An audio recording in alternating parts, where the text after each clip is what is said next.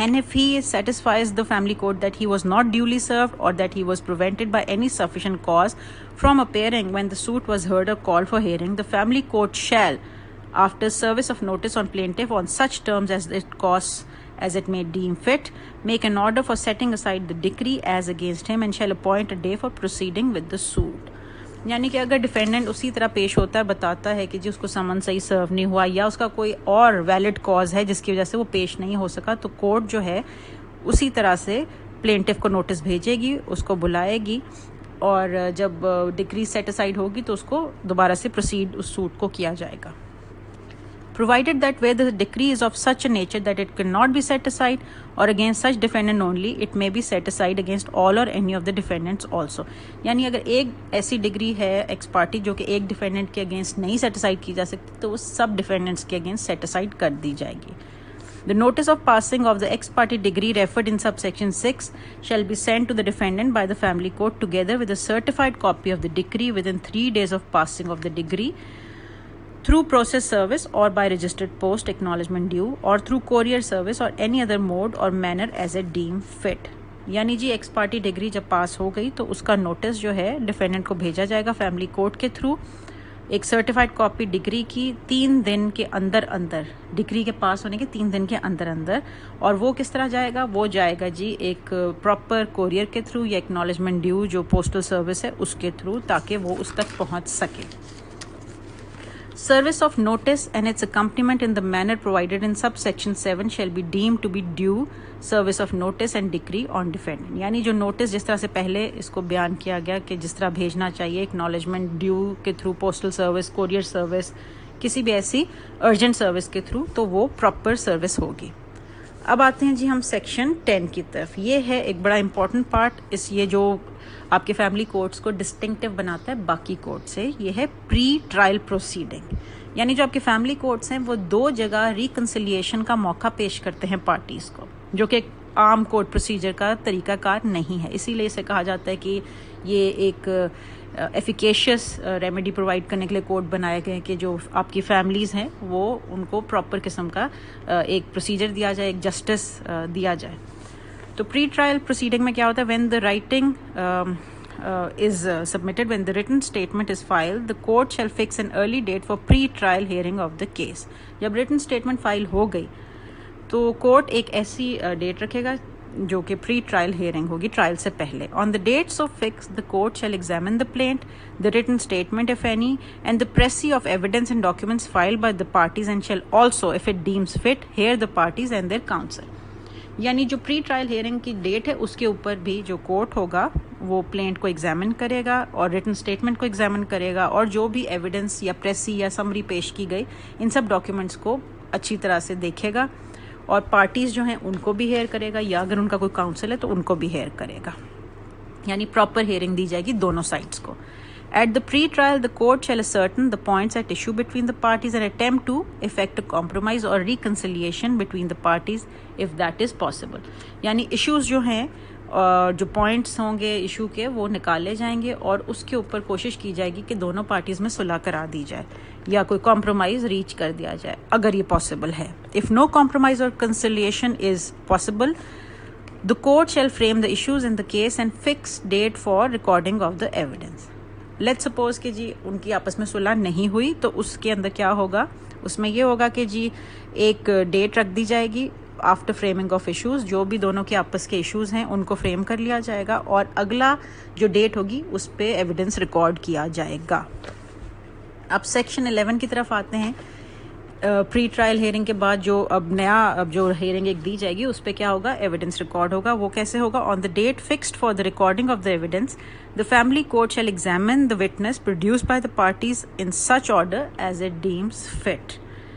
یعنی کہ جو کورٹ ہے وہ ایگزامن کرے گا وٹنسز جو پارٹیز نے پیش کیے ہیں اپنی مرضی سے, جس طریقے سے, جس آرڈر میں بھی وہ چاہے گا. The court shall not issue any summons for the appearance of any witness until within 3 days of the framing of the issues any party intimates the court that it desires a witness to be summoned through the court, and the court is satisfied that it is not possible that such party is produced is going to produce the witness. یعنی for example کوئی witness کسی party کے through نہیں produce ہو رہا, تو جو ودن 3 days of framing of issues party جو ہے وہ کورٹ کو انفارم کرے گی اور کورٹ ایسی وٹنس کو سمن کرے گا. The witness shall give their evidence in their own words, provided that the parties or the counsel may further examine,